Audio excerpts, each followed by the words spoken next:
तानी पोखरी।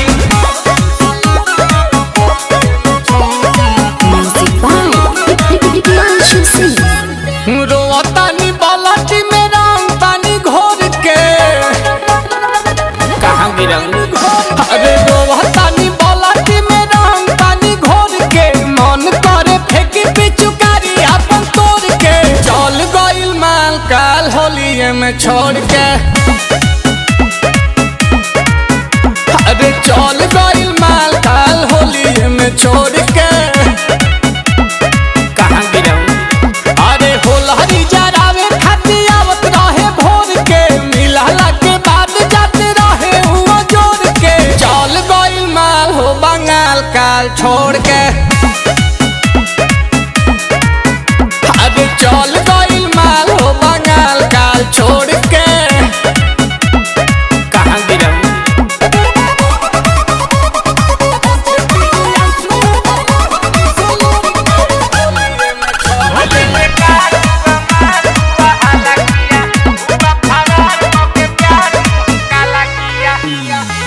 ओढ़नी में बांध के ले आवत रहे पुआ खाके हमर दिल बड़ा देते रहे दुआ।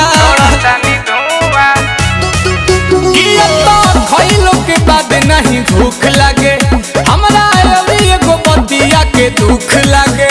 अरे वो का गुरु ताकि नात रहे पैसा बटोर के गुरु ताकि नात रहे पैसा बटोर के चल गइल माल काल होलिये में छोड़ के।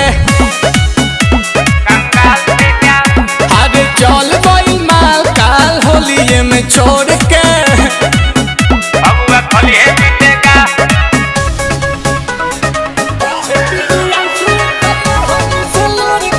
होलिये में छोड़ के।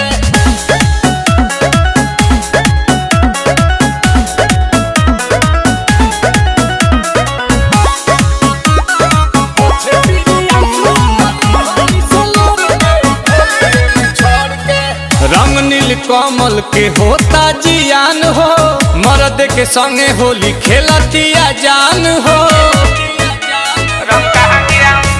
हम कैसे मनाई अपना आप के आंसू गिरता रे आंसू पाछा ताप के।